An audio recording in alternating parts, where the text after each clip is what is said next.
Good morning. आज का new topic है thermodynamics properties.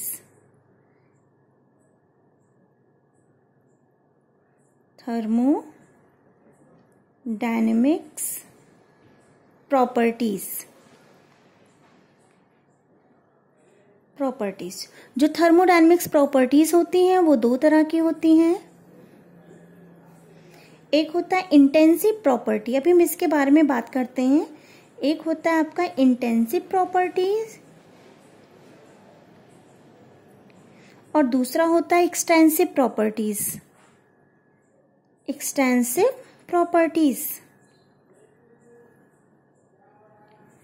Properties.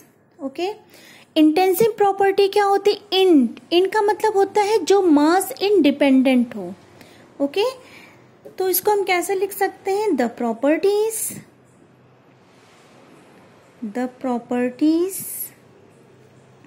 which are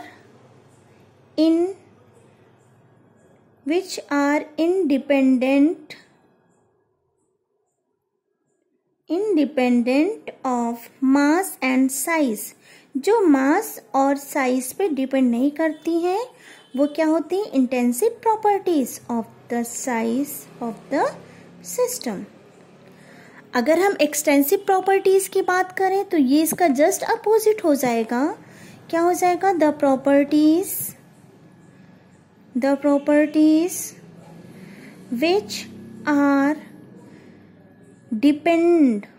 which are depend on the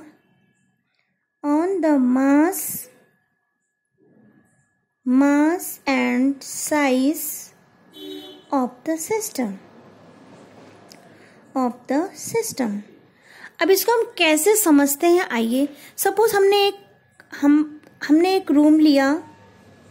okay, इस room का अपना पर्टिकुलर कोई वॉल्यूम होगा, इसका कुछ मास होगा, इसका कुछ टेम्परेचर होगा, इसकी कुछ डेंसिटी होगी, इसकी कुछ एनर्जी होगी। ओके बेटा, इसका कुछ प्रेशर भी होगा। ठीक है, और ये रूम है, इस रूम का कुछ अपना वॉल्यूम होगा, कुछ मास होगा, कुछ टेम्परेचर होगा, कुछ डेंसिटी होगी इस रूम की कुछ अपनी एनर्जी होगी और इस रूम का कुछ अपना प्रेशर होगा। अगर इस रूम को हमने हाफ इक्वल पार्ट में डिवाइड कर दिया, सपोज हमने इसी रूम को हाफ इक्वल पार्ट में डिवाइड कर दिया, तो जो वॉल्यूम था इस रूम का वो क्या हो जाएगा? डिवाइड हो जाएगा।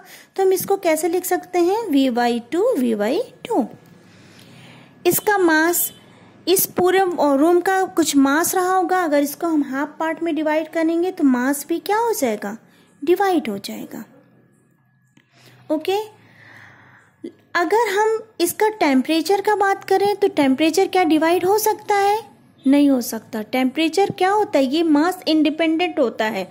अगर हमने हाफ किया तो मास पे कोई फर्क नहीं पड़ेगा। जो टेम्परेचर या इस कॉर्नर पे था वही टेम्परेचर इस कॉर्नर पे भी है। ओके, तो टेम्परेचर क्या रहेगा? सेम रहेगा। अगर हम डेंसिटी की बात करें बेटा, तो डेंसिटी का फॉर्मूला क्या होता है? मास पर वॉल्यूम। मास भी डिवाइड हो सकता है और वॉल्यूम भी डिवाइड हो सकता है। तो इसको कैसे लिख सकते हैं? अगर हम इसको डिवाइड करेंगे, देखो, मास बाई 2, वॉल्यूम बाई 2, 2 से 2 कैंसिल हो जाएगा, तो ये मास अपॉन वॉल्यूम, यही दो तो बचेंगे। तो क्या कोई चेंज आया डेंसिटी में? अगर हमने रूम को हाफ डिवाइड किया तो क्या डेंसिटी में कोई चेंज आया? नहीं। तो डेंसिटी भी क्या रहेगी? सेम रहेगी। ओके, एनर्जी में चेंज आएगा? बिल्कुल, एनर्जी क्या हो जाएगी? हाफ पार्ट में डिवाइड हो जाएगी। प्रेशर में कोई चेंज आएगा? नहीं। अगर इस रूम में देखा जाए, अगर इस कॉर्नर का प्रेशर 1 एटमॉस्फेयर है तो इस कॉर्नर का प्रेशर भी 1 एटमॉस्फेयर होगा। तो प्रेशर कभी भी डिवाइड नहीं होता है, तो प्रेशर भी एज इट इज रह जाएगा। तो अगर हम ओवरऑल कंक्लूजन निकालें तो वॉल्यूम,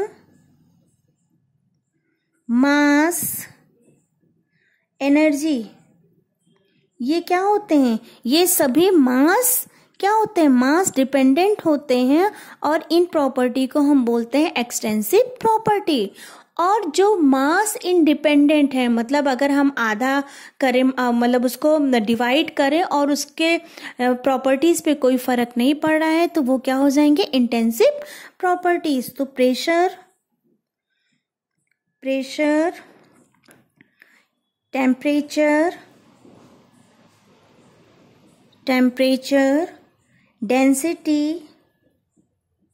डेंसिटी, ये क्या होते हैं, ये सभी इंटेंसिव प्रॉपर्टीज होते हैं। इनके अलावा कुछ और भी प्रॉपर्टीज होती हैं, जैसे कंडक्टिविटी भी क्या होती है, इंटेंसिव प्रॉपर्टी होती है। विस्कोसिटी भी क्या है, आपकी इंटेंसिव प्रॉपर्टी होती है। ये मास पे डिपेंड नहीं होती हैं। लेकिन अगर हम एंट्रोपी की बात करें, एंट्रोपी की, इंथैल्पी की बात करें, या फिर चार्जेस की बात करें, तो ये सब क्या होते हैं, ये सब मास डिपेंडेंट होते हैं। और जो प्रॉपर्टी थर्मोडायनेमिक्स में मास डिपेंडेंट होती हैं वो एक्सटेंसिव प्रॉपर्टी होती हैं, और जो मास इंडिपेंडेंट होती हैं वो इंटेंसिव प्रॉपर्टी होती हैं। अब आइए इसकी डेफिनेशन हम कैसे लिख सकते हैं।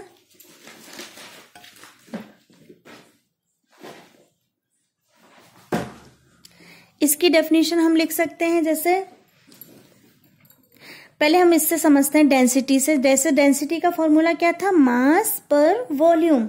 ठीक है, ये कौन सी प्रॉपर्टी निकल के आई, हाफ हाफ डिवाइड हुआ था, तो ये प्रॉपर्टी कौन सी थी, ये इंटेंसिव प्रॉपर्टी थी। तो इसकी डेफिनेशन हम कैसे लिख सकते हैं। अगर मान लो हमें प्रॉपर्टी चेक करनी है, तो कैसे क्या लिख सकते हैं इसकी डेफिनेशन। इसके भी आप पे लिख सकते हैं, the ratio of two extensive, EXTENSIVE, the ratio of two extensive, ये भी एक्सटेंसिव था, ये भी एक्सटेंसिव था, और दोनों का मास कैंसिल आउट होके क्या बन गया, इंटेंसिव। तो अगर किसी प्रॉपर्टी में दोनों रेशियो ऊपर नीचे दोनों क्या होंगे, एक्सटेंसिव प्रॉपर्टी होंगे, तो वो अपने आप इंटेंसिव में कन्वर्ट हो जाएंगी। जैसे इसमें ये एक्सटेंसिव था, ये भी एक्सटेंसिव था, लेकिन ये दोनों आपस में किस में कन्वर्ट हो गए, इंटेंसिव में। तो इसको हम कैसे लिख सकते हैं, the ratio of two extensive properties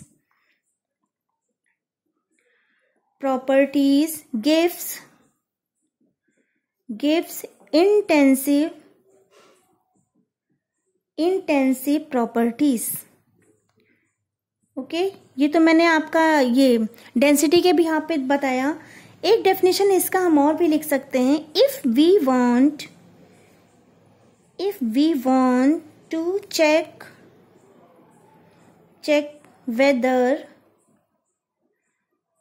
whether property is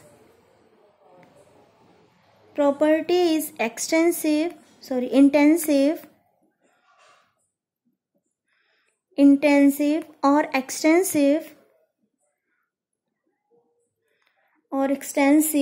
just divide the size of the system without any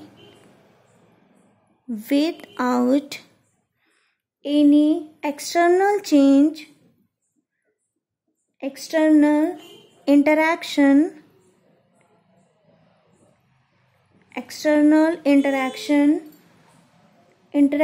If property change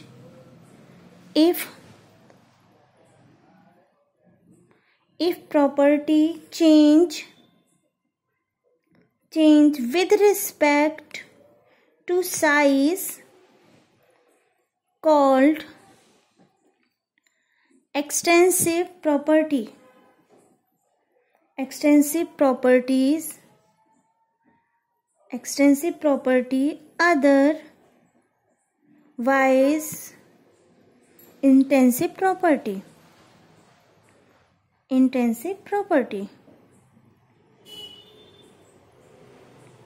okay बेटा, ये वाली डेफिनेशन तो इससे हो गया। इस वाली डेफिनेशन में क्या लिखा है कि अगर हम कोई सिस्टम है और उसको हाफ पार्ट में मतलब साइज उसका डिवाइड कर दे रहे हैं, डिवाइड करने के बाद अगर उसमें कोई चेंजेस आ रहे हैं उस प्रॉपर्टी में तो वो एक्सटेंसिव हो जाएगा, अदरवाइज वो इंटेंसिव होगा। जैसे हमने इसी रूम को डिवाइड किया था तो देखो वॉल्यूम में चेंज आया था, मास में चेंज आया था और एनर्जी में चेंज आया था। तो जिसमें चेंज आएगा वो क्या हो जाएगा, एक्सटेंसिव प्रॉपर्टी हो जाएगी। एक चीज और देखना था, जैसे आपका एंट्रोपी है, एंट्रोपी जनरली क्या होता है, एंट्रोपी एक्सटेंसिव प्रॉपर्टी होती है। इंथैल्पी भी क्या होते हैं, इंथैल्पी भी क्या होता है, इंथैल्पी भी आपका क्या होता है, एक्सटेंसिव प्रॉपर्टी होता है। क्यों? क्योंकि इसमें कहीं ना कहीं मास होता है, ये मास डिपेंडेंट होते हैं। ओके, लेकिन अगर कहीं पे आपका स्पेसिफिक एंट्रोपी लिखा है, स्पेसिफिक एंट्रोपी लिखा है या फिर कहीं पे आपका स्पेसिफिक इंथैल्पी लिखा है, तो इसका मतलब क्या हुआ कि इस एंट्रोपी को हमने किससे डिवाइड कर दिया, मास से। इस इंथैल्पी को हमने किससे डिवाइड कर दिया है, मास से। अगर स्पेसिफिक एंट्रोपी लिखा है तो मतलब एंट्रोपी को हम मास से कहीं ना कहीं डिवाइड कर रहे हैं। अगर स्पेसिफिक इंथैल्पी लिखा है तो इसका मतलब हम इंथैल्पी को कहीं ना कहीं मास से डिवाइड कर रहे हैं। तो ये तो नीचे मास हो गया, इस एंट्रोपी का भी अपना, क्योंकि ये मास डिपेंडेंट है तो इसका भी कुछ अपना मास रहा होगा। तो मास से मास जब कैंसिल आउट हो जाएगा तो ये किस में कन्वर्ट हो जाएगा, ये इंटेंसिव प्रॉपर्टी में कन्वर्ट हो जाएगा। मतलब कि एंट्रोपी और enthalpy both are extensive property, but अगर ये स्पेसिफिक एंट्रोपी या स्पेसिफिक इंथैल्पी के टर्म में पूछा जाएगा तो ये क्या हो जाएगा, इंटेंसिव प्रॉपर्टी। तो इसको हम कैसे लिख सकते हैं, specific properties are always intensive